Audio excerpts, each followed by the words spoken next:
and Sassy. My name is Noeli Eyram Yehouessi. I'm sitting in for our regular host, Enim Ado. Now, we all know that October is Breast Cancer Awareness Month, and this month on the show, we're talking to breast cancer survivors. But we're doing something different this month. We're talking to the survivors and also their partners because we want to do the holistic approach. We talk to them about their journey, how it has affected their families, and all the supports that they've received. Last week's episode was amazing, and this week is going to be another interesting one. So we're glad you joined us. And tonight in the studio, we have this amazing woman, and I was talking to her before we started the show, and she's so bubbly, right? And I was asking if she was like this when she was going through the cancer, but she will be here to tell us all the story. We are joined tonight by Mrs. Susan Chuchu Malik.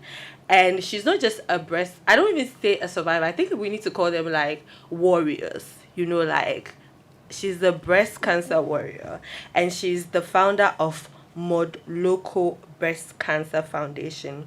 And her husband, Mr. Abubakar Abdul Malik, will be joining us on Zoom. But then, interesting, she's in the studio with her brother in law, and they have such an amazing relationship. We're live on Facebook, we're live on YouTube. You can check us out. They look so alike, you think that they're siblings, right? And he is Mr. Abdul Malik Tofik. Welcome to the show. Thank you. Thank you. How has your day been? It's been awful. Tiring. And I mean, Auntie Susan, before we get into I'm sure this, because you're a breast cancer survivor, this month is a very busy month for you. And I was talking to you backstage, and like, I mean, do we say backstage? Before we go on the show, about your journey and how it's been. And we're so glad that you're here to share your story. Now, but the reason why we're doing this is because yes, every month, October is breast cancer awareness, but we want you to hear these stories so that it can jolt your brain to go and get checked. Know that early detection is always the best. Hear these stories. Be encouraged that even if you're going through this, you have all the support that you need, all the resources that are available to you, so that you would not have to go through what some of these women went through and not be alone. So let's get into the conversation. But you can send us a message, and then if you have any questions, you can call later in the show. You can send us a message on 055 1111 997 055 1111 997. Auntie Susan, welcome to the show. Thank you. So let's get into it. We're going to start with how did you, I want to know, like, how did you get detected? What happened on that day? Okay, so good evening to your listeners. And hello to all warriors that are living. Yes, the warriors. And I want us to respect the taking. We've lost a lot. Personally, I've lost 91 since 2019 to date. 91 so women. I want to respect them tonight. They should keep resting whilst we keep fighting. Absolutely. So I was diagnosed in 2019. Okay. But then I believe I've lived with the disease for about 2 years. Before 2019? Before 2019. Okay. Why am I saying that? I was having a chest pain. Okay. Mine didn't come with a lump. That's good to know. Which has been the news all over. Yes. Look out for lump. For me, when I'm giving my talk, because of my personal experience, I try to emphasize on the fact that it's not only the lump that will expose you to it or call your attention to the fact that you have something going on. Okay. So yes, mine didn't start with the lump. Mine started with chest pain, which usually comes out of I didn't lie down well. Okay. Your pillow is not well. You need to change and then lie down well with time. So I was just cracking my chest and moving on. It still didn't occur to me, like no news. Exactly, because chest pains and breast cancer. Yes. Yes. But then along the line, I started feeling pains in my breasts. Okay. At this time, I would say it has already gone far Okay. because I was living with it. Because there was no pain in my breast, Associated with it. I wasn't feeling, I was sick. Okay. But then I think when I went to I was going for my first degree course at the time. And I remember during our exams week, final year exams, the pain became so severe that I couldn't help. Okay. It was one night that I felt the lump. Okay.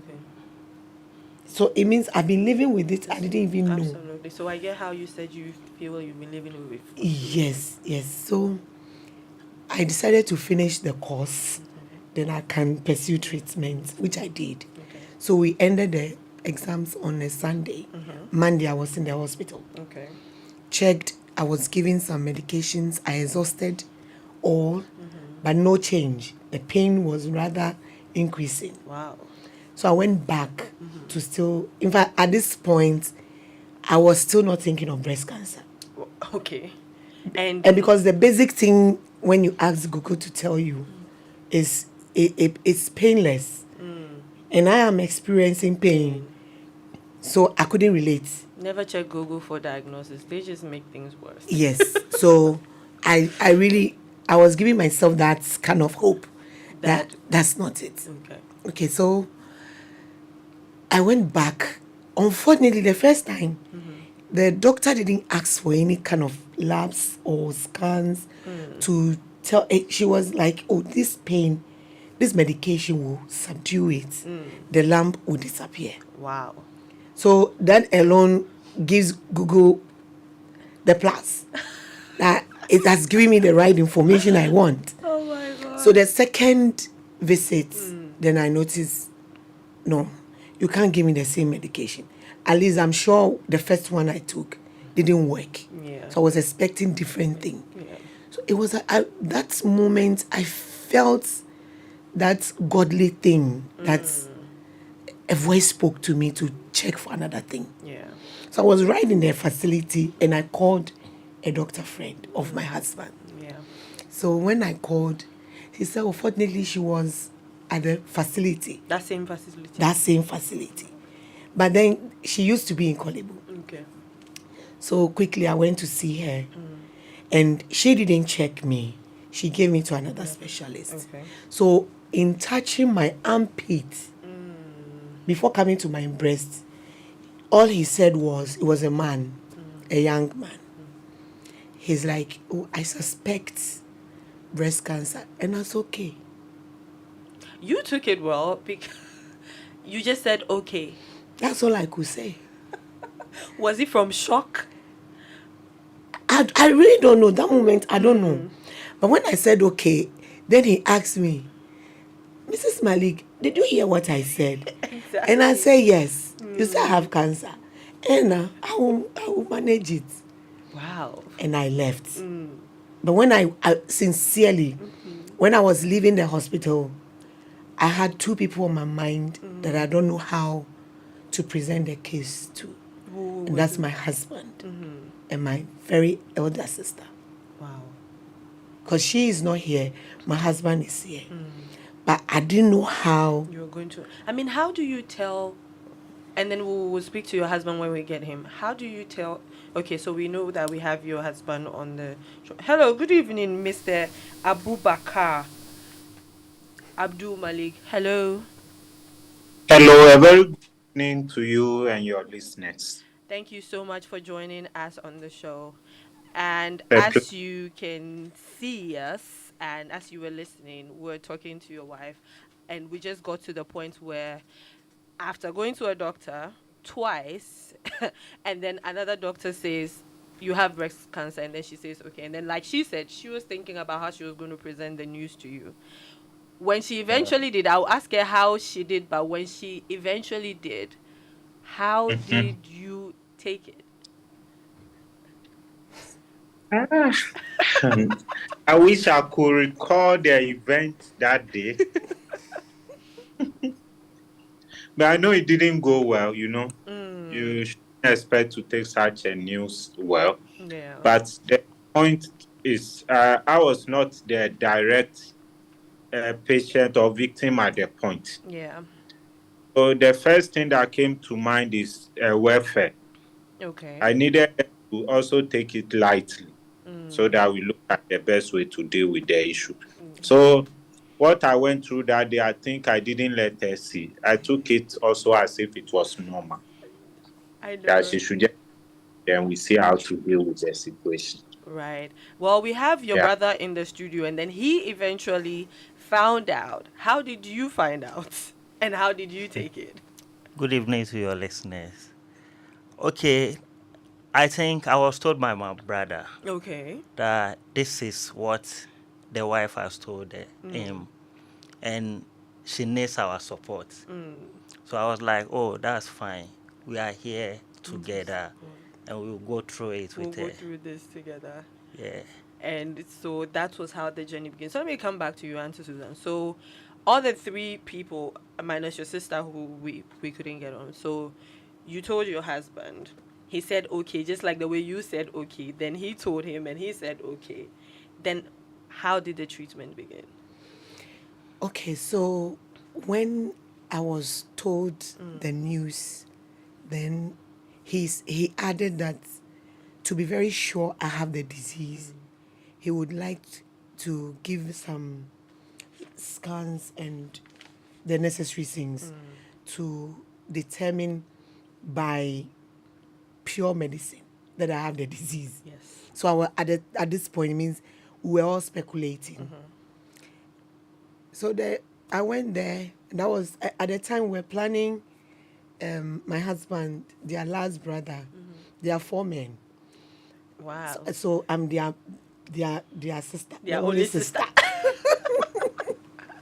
So at the time, we were planning his wedding. Yeah, so it was mixed feeling. Because you're planning a wedding, supposed to be happy, then the only sister is diagnosed of cancer. Yeah, and I was determined to be part of the wedding Of too. course, So of course. somewhere, somehow, I went through the scans, mammogram, ultrasound, biopsy. In fact, the doctor I met to give me the request gave me a whole bunch of it at once. Yes, I had everything, everything at once, and which was quite expensive because, and I loved it because it helped me fast track my treatment, and that's what has kept some people in their graves now.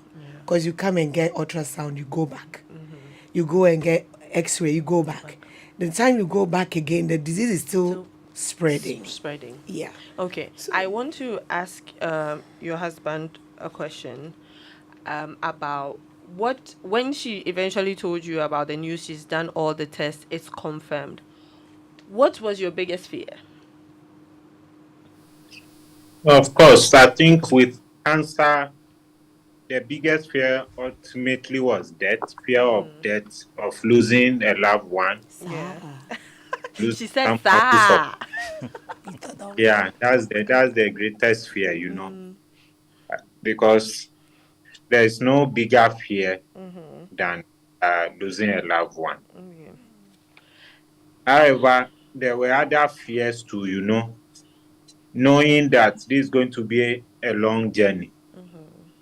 So I was as well thinking about how we are going to go through this, Yes.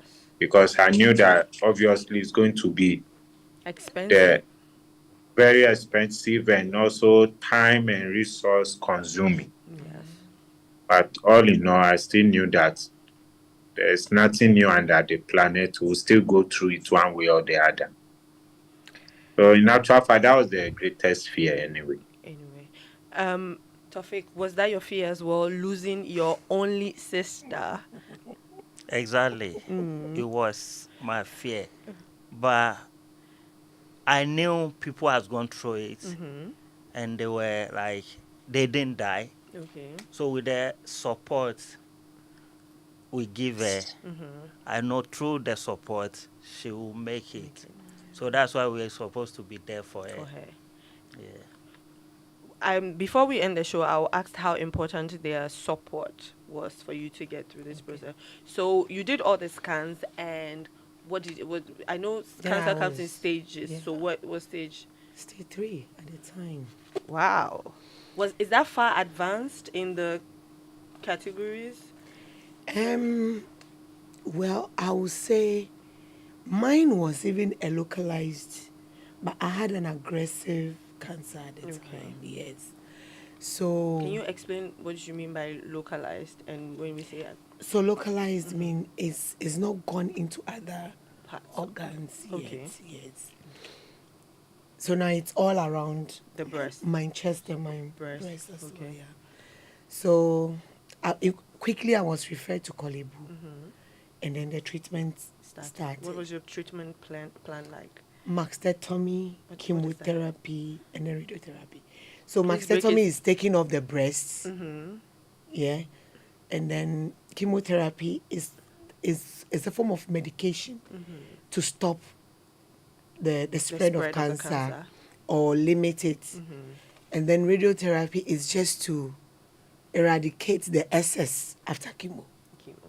Yes, So they laid out the plan for you, and then you started. So which one started for this? the mastectomy. So I had to take the breast off first. Okay. What were your? I mean, I've asked everybody about their fears. What were you afraid of? Were you afraid of dying? No, Okay. that was not. Was not one of your fears. So they were afraid that you would die, but you weren't afraid that you would die. Yeah, That's that nice. wasn't close to me. What were you afraid of? Nothing. You At see that why I told you people that she's a warrior? 'Cause Nothing. everybody else was afraid. So you weren't afraid of anything. Nothing. Not living. I know you have 3 children. You weren't afraid that they will be orphaned. I'm not dying. How would they be? I love the spirit. So, did you have any challenges with your treatments, or was it smooth sailing, or there were challenges with these 3 forms of treatment plans? That you were Well, my mastectomy, it was exciting. doing? How was it exciting? They were taking off your breast. And the time they were taking off the breast, I didn't know. Okay. I was deceived into bed, and I was butchered. Okay. I was whisked back to the ward. I woke up and I could wake up. Okay. So what I could feel was I'm alive. Amen. So I could take pictures the next day to tell them I'm happy, and I have very good smiling faces. The pictures that I took with the plaster on me. In fact, I had a surgery on Thursday, and we were told not to walk on the same day. Okay. And so I walked on Friday morning. Okay. I remember my doctor meeting me on the corridor. He said, "Oh, are you down?" I said, "You said we shouldn't sleep too much." So I want to walk. And so it wasn't, I was really ready for it. Okay. I must be honest. And just to interject, would you say that having that fighter spirit, if someone is listening to us, because the whole purpose of this conversation is to create awareness around the disease and to Yes. talk to people who have journeyed through it. And last year, I remember when we were having this conversation, one thing that I've noticed talking to women is it's the mentality. Yeah. Because this is a battle against your mind. And like your husband said, he will be there to support you. Tofik said the same thing. But at the end of the day, you are It's the you. one. Yeah. What should be the mental state of the women that are listening, those who are yet to make the check if you hear the news and it's not in your favor? What should be your mindset going into this? Accept the disease. You think a lot of women struggle with accepting? Yes. Wow. Why me? It can't be me. This shouldn't be me. I don't have it. Some, when they are even diagnosed, they can see their labs reports reading, you have. They say, I don't have. So they will deny themselves of pursuing treatment. So just accept it. And it's just like normal problems that we have in this world. When you see the trouble, accept the trouble, that it's a problem. That's when you can find solution to it. So that's how I deal with myself. It's a problem. We need to solve it. So I accepted I have cancer. I need to battle it. So you started working on Friday. Yes, yes, I could walk on Friday. I was discharged on Tuesday. Okay. I came home, I had my dreadlocks. So I had to cut my. This time I've started reading about what to expect during treatment. No. So I was still psyching my mind and trying to put myself together Okay. for the journey ahead. So I cut my dreadlocks. Did you cut your dreadlocks so that you want to do it before your hair starts falling off? Yeah. I knew what I was getting into. So I had to cut low cuts. And then I kept the locks somewhere. So after keeping the locks, then my mind was set for chemo. That's chemotherapy. Yes. Then I went for first shot. Wow. It was okay. Just I think 2 days or 3 days later, I noticed the small hair that I left. You wake up and it's in your pillow. I want to ask your husband, when she said she was cutting her hair before she started chemo, what did you think about it? Yeah, I don't think I had any problem with that. In actual fact, His Baba even babed me. His Baba barbered you. So you just go like, I mean, so you know think, that we were informed could grow again. That's Okay. one thing. However, to losing the hair compared to losing the one you love, which one would you go for? I know, right? So that was the list of my concern in actual. Yeah. And then, I mean, I'll come to you, her, and then I'll come back to you. How did this, All right. you cut your hair, you've finished the surgery, it's now chemo time. How did this affect your relationship, the family, with your children? Did you tell your children? How did you even tell your children that you had cancer? I want to believe my husband did. Okay. He had conversations with them on my disease. I can't really recall exactly what I did. So there was never a psyching moment them. where you sat with your children to tell them? That I don't want to remember. I don't think I remember that. You don't remember that. Eh, So he did. I think he did. Mr. Abubakar, how did you tell your children that mommy has cancer? Yeah, in actual fact, I felt at the point the kids were too young to really understand what cancer is. Okay. However, they could feel the pain the mother was going through. You know, the breast pain thing started, I think, a year or two before she was diagnosed. Yeah, she said 2 years. Once in a while, it comes happily and she gets relieved. So we were all aware she was in that kind of pain that she had to deal with. So when she was finally diagnosed, what I had to do was to just tell the kids that, yeah, this is where we have gotten to. Mommy is sick. The doctor says she has breast cancer. However, she has to go through a series of treatments. And I told them what to expect. Okay. Then what they asked is, so that at the end of the day, will the pain stop? Wow. And I told them, yes, obviously the pain will stop. So if they take, then one asked me, so if they take out the breast, she won't feel the pain again. Then I said yes. And she will go through other treatment. And I think they were happy and they were all eager to see their mommy go through the treatment. And she should be eased of the pain that she's been going through from the breast. So we were all ready for the treatment in actual fact. Wow. If not for the unforeseen situation that came along the way, even though you know how harsh chemo could be. Yeah. However, with the chemo treatment, we had to psych their mind that, yeah, that is how it goes. She goes through this stage that she will be down, but it's a process of killing the bad cells in her. So if she doesn't go through that, there will be no recovery. Okay. So like it is said, no pain, no gain. Again. So it means anytime they see the pain, they should take it as she's healing. So that was how we We go through it as a family. with that situation. And they were so supportive and they understood the situation so well. Even though we all had our down times that, you know, Yeah. You are, the kids are also down, but we're all there for each other.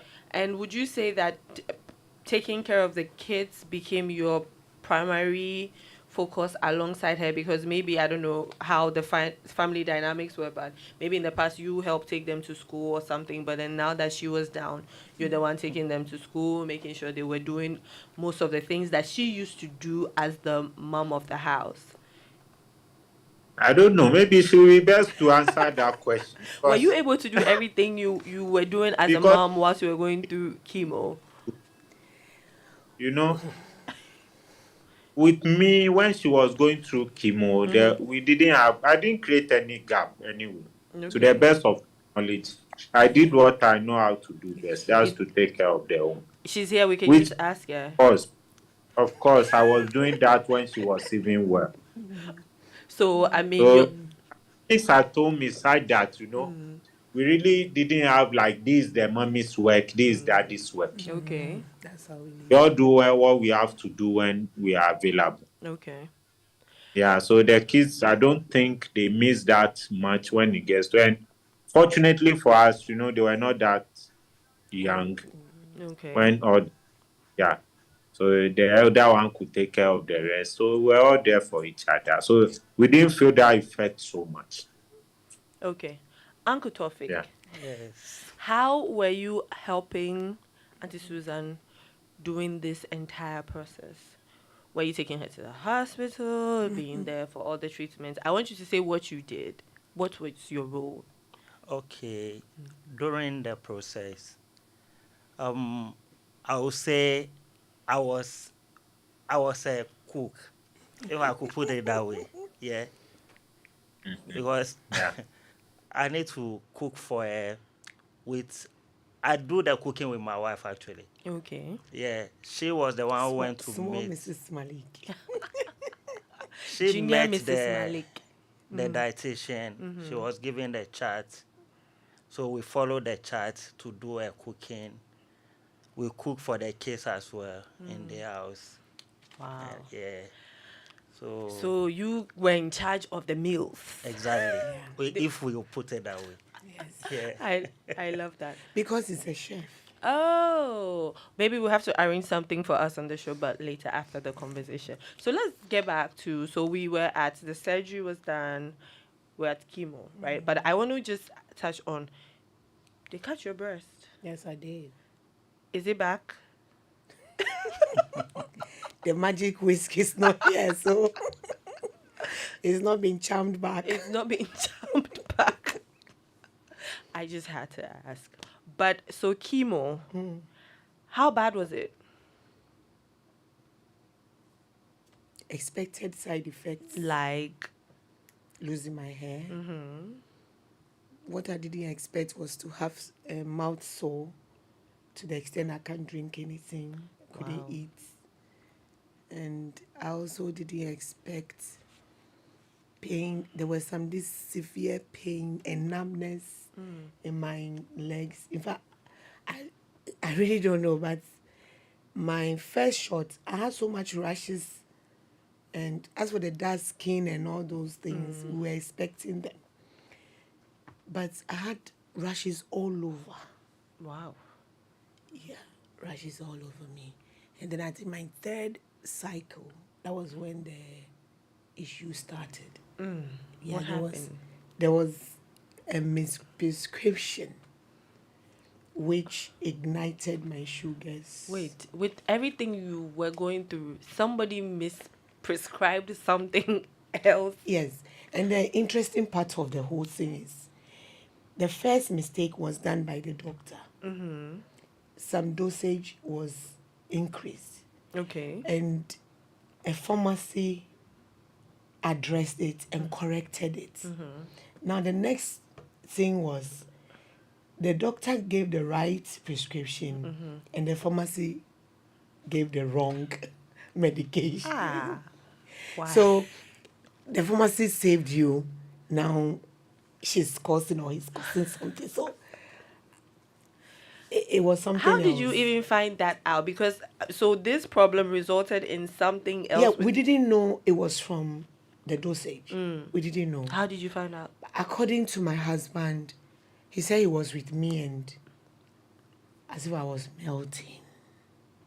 God really You know, loves you. I was just going off. And he couldn't tell what was happening. According to him, he had to call a friend to come and help him carry me to the hospital. He's here, so let's just ask him. How He did can see you better. detect this misdiagnosis? In actual fact, it's interesting. You know, the detection, we didn't detect instantly, you know. Okay. You know, chemotherapy, with each round of chemotherapy, there's this, you need to face this situation where she needed to recover before the next round. So this particular round took longer for her to recover. The recovery time took longer. Yeah, it was rather going worse instead of recovering. So at a point, I had to call a doctor that this is a situation. She's getting worse. She's not getting better. And you know, doctors also, it wasn't with us to actually see what she was going through. He was just judging by what I was telling him. So he was like, okay, maybe this particular round was too harsh on her. She will get better. So I should keep updating him. And in actual fact, she wasn't getting better. Unfortunately, you know, when this situation also, in a way, strengthened the family bond, because I have aunties and uncles who really supported in the cause. And I have an auntie, Auntie Setome, which she's hearing. She was very helpful. She is a medical doctor, but in Canada. So I was always in touch with her. She was constantly checking on Susan. So I was briefing her as well. So it got to this stage. She said, no, I should take her to the nearest hospital, because I could see that she was irresponsive. She wasn't responding to anything. Wow. So I think at that point, I even felt we were losing her. So Susan virtually went off for about 2 or 3 days that she couldn't recall any event. So that was when I took her to the hospital, and she was then tested. To get a vein was hectic. Later, they got the vein, they had to do tests, and she had high sugar level. 20. Then now, these doctors and nurses wouldn't believe me that my wife is not diabetic. So interesting. They felt, I don't know, they felt that I didn't know what I was saying. So them, no, I'm not just ignorant like that. My wife is not diabetic. They said, no, the test they've conducted is showing that she has high sugar level. Then I said, no, she's not diabetic. So they were looking at how to now bring down the sugar level. So, but they wanted to know, they wanted to just confirm that she's diabetic and know how to treat it. And I didn't give them that confirmation. So in the process, my auntie in Canada was also in touch, and she asked me. So she asked, okay, what drugs has she been taking?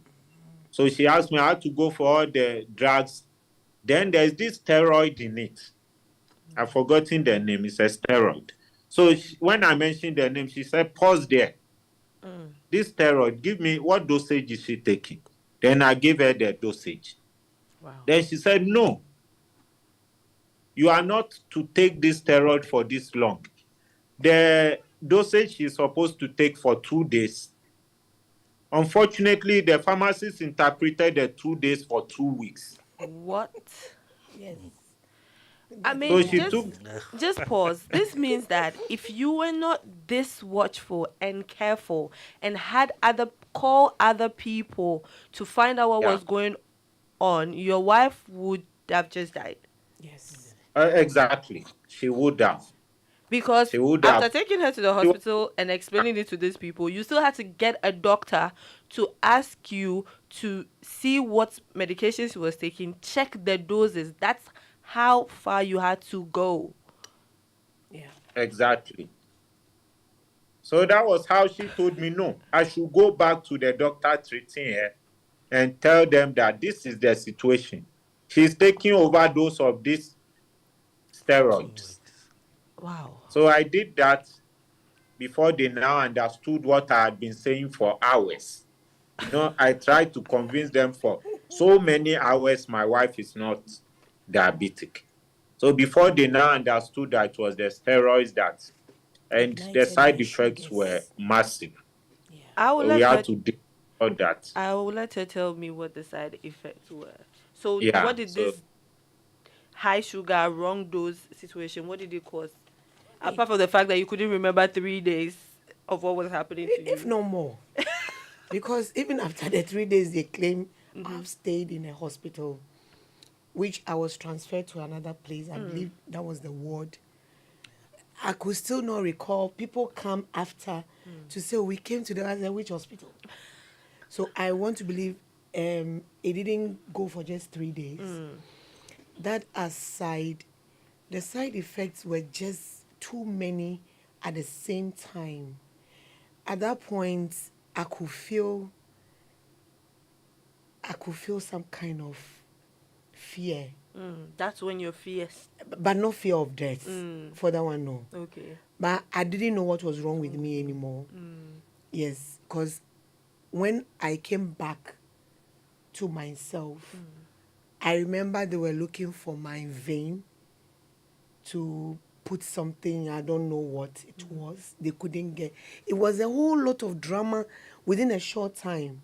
And then these injections on my shoulders, it got to a point I couldn't raise my hands again. Wow. Then they said they have to be injecting my tummy. They will be injecting right side, and the next time the left side. But in all of this, I never stopped praying. I must be honest. God loves you. It's evident because I never stopped praying. I don't want to leave that part out. I never stopped praying. would you say that this would you say that you believe that a lot of women out of the 91 that you know have probably died and didn't survive breast cancer because of certain I mean misdiagnosing, like No, yours, prescription. misprescription from like Well, I haven't had that hospitals like story. this. Fortunately, I've been able to have direct contact with them before passing. But I've not had that story from anybody. They have different reasons Yes, for that. for their passing. A lot had different reasons. We'll talk about your foundation later in the show because I feel like, I mean, the Bible, you hear that sometimes we go through these things so that when we get over it, we will be able to help people who are going through that. And I'm sure that this is some of the things that motivated you to start your foundation, and you're able to look out for people when they have these issues. Yeah. So you survived that situation. And then what next? Well, I was only praying that I get well to continue my chemo because I wasn't done. I was going for 6 rounds. And this was what, round 3? Yeah. No wonder people just stop chemo and just go like, I don't want to do this anymore. Yes. In fact, my roommate, that was what my situation discouraged her. And that was why I would say she passed. Wow. She stopped chemo because mine wasn't getting well with me. To her. So she saw me at Kolibo and is like, is that you? I said, that's me. I could feel I was horrible because I became very bloated and like a monster kind of thing. How did this affect you, Mr. The matter self over me. If over you. I mean, how did this affect your relationship? Because most times in the vows, they said for better, for worse. Now, I think we've transcended worse at this point in time because I am hearing your story and how you say you've been supportive of your wife. And most men wouldn't do that. Most men would just abandon their wives and find some nice lady on the side and just be bambaing because life must go on. What were you doing? I don't know how to explain this, but I just felt that, it was my responsibility to be there for her.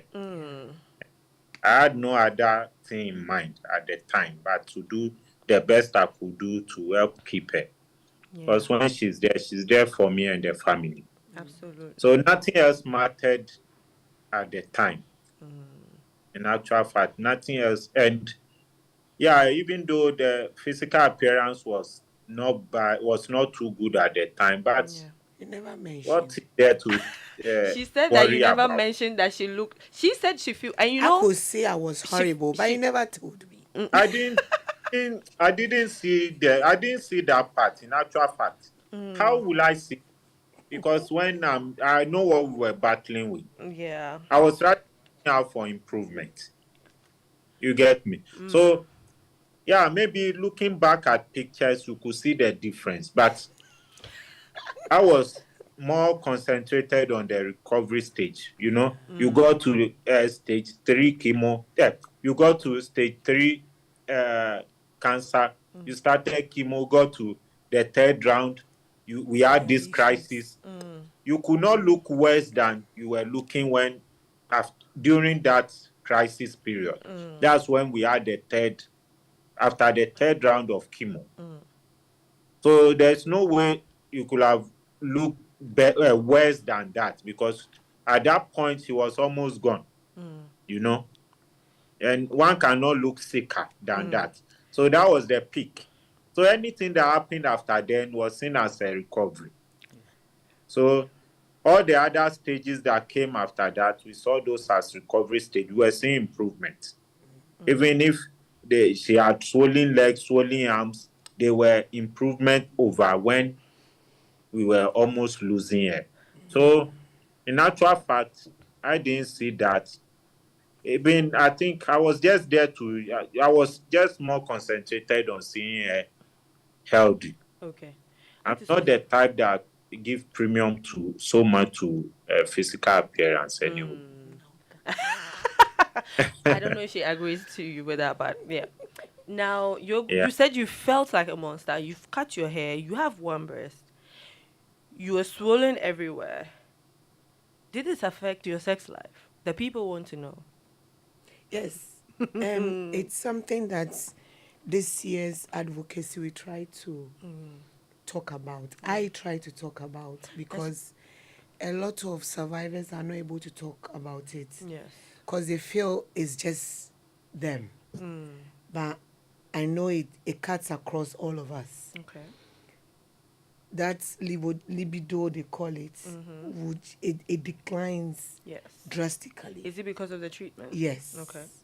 The medications. From the chemotherapy. Yes. Okay. Well, I would say combination of everything. I mean, with everything you have going on, why the last thing on your mind will be sex? But even after treatment, you still go through that Exactly. hitches. Even after treatment. Mr. Abubakar, what did you do all this while? When you were not- No, what's going on around I would Mr. like to answer You for answer him. for him, please answer for him. Maybe because this man doesn't have a sister.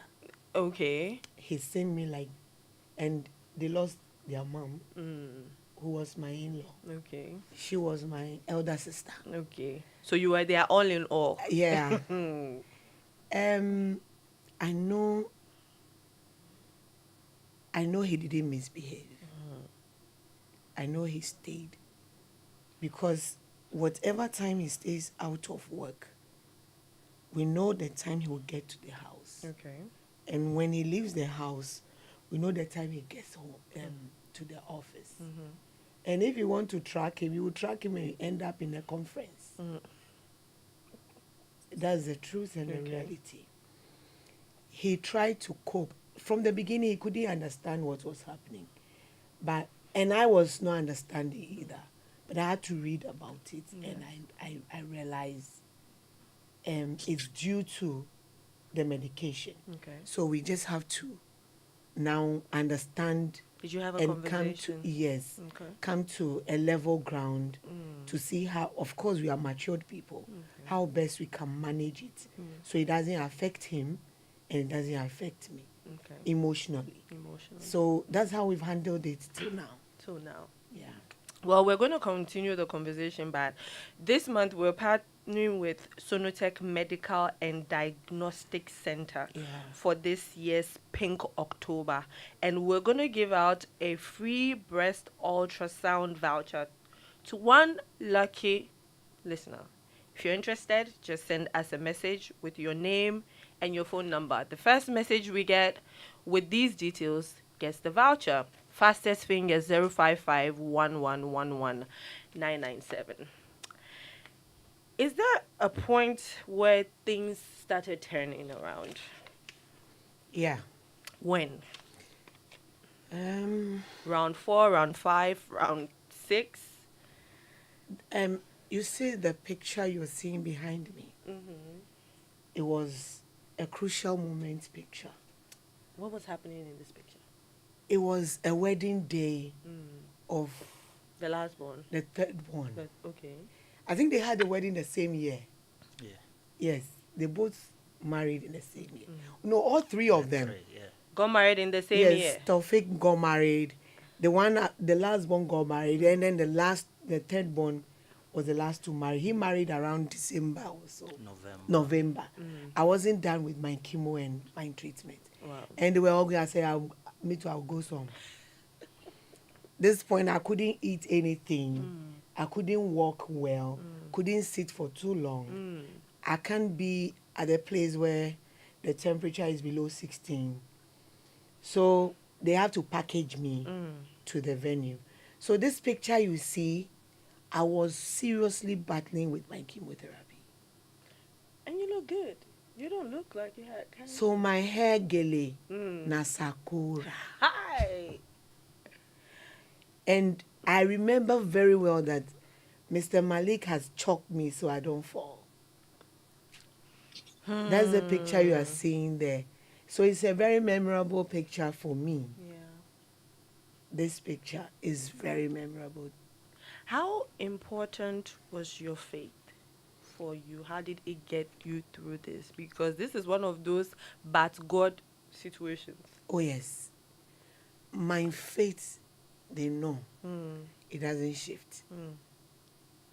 It doesn't. Me, I don't do why me. Now me, and I'll battle it. So I believe God intervened. And I know my kids were praying. Yeah. My family, as in my siblings, they were there. Yes, they were there. My elder, I'm the last one though, but the top elders, Yes. they did their best financially. They were not around to say they are coming to visit and all, but they were there. They supported as they could. And it's all parts. But in this cancer journey, having positive energy around you plus money, that's what will make you survive, honestly. But if money comes and there's no positive vibe around the people you are with, you will be seeing the money and you will die and leave the money. The same way you have good positive energies around you, but there's no money, they will lose you. So I will not take this part out or that. I want to say all. My family's, my husband's family, my own family, they were there. How did cancer change you? How you used to be pre and post? Well, the statement is, if you can do cancer, you can do everything. And I live like, you can die today and you can die tomorrow. Do what you can. Don't stress. Because what will stress you is cancer. And it's gone. So what more are you going to put on yourself? Leave it. If you can't handle it, leave it. It's not meant for you to handle. So I'm sure you are at a point where when people just come and you be like, I survived cancer, like I can. You know the problem. I can handle you. Yes. I can handle you. Before we go, let's talk about Mod Local Breast Cancer Foundation. What is it about? Yes, so Mod Local Breast Cancer Foundation would have been a prostate cancer foundation in my dad's memory. Okay. When he turned 20 years after death. Okay. And may he rest peacefully. So he was supposed to, I was supposed to launch the foundation in his name at the time. But the month we decided to do something, that month I was diagnosed. That was May 2019. So quickly I diverted it. And then it started right from the chemo suite Wow. of Kolebu. When you go, you see a patient that's, you watch yourself, you know, you are, you get wahala. Somebody's wahala don't Life pass bigger your than your own. wahala. So what does the foundation do? We've done a lot over the years. Okay. We've been able to support women go through their treatment financially. We render counseling to new diagnosed. Currently, Kolebu has given us the opportunity to work with them. And if I said them, they are psychologists Okay. at the breast clinic department, where every Wednesday is breast clinic. So a rep from the foundation, I want to acknowledge Madam Phyllis Bachman. She's been a very supportive partner who always go, if I don't get to go there, she's there. That we show our scars to new diagnosed to know that you see us beautiful like this, we've gone through what you're coming to go through. So you can go through. Okay. So yes, we give financial support, we give emotional support. And of course, sometimes I think we have 2 times sitting, as in get together, because we know some way, somehow, some will drop off. Okay. Where can we find you? Are you on social media? Where, Yes. if somebody wants to So, get in contact with you, what do they have to do? So our website is www.modlocalbreastcancer.com. Okay. And then our phone number is 059 466 8485. Is our Momo as well? Okay, so if you want to support us Yes, financially, we they need can your do- support. You are getting a lot of love from social media. Someone, DK Nati, says you are a warrior, like I said. Thank you, DK. And someone says, Madam, I love your positive spirit. God bless you, sweetheart. you more. And then we have some messages that says, I'm really proud of you, ma'am. Shedding tears listening to your story and the support of your family. And this came from Glenda. And she Thank says you. she's fun, I guess. It's a laughter listening to her. I like her mentality. And that one came from Nana Kwesi. And we have a winner for the Sonotech voucher.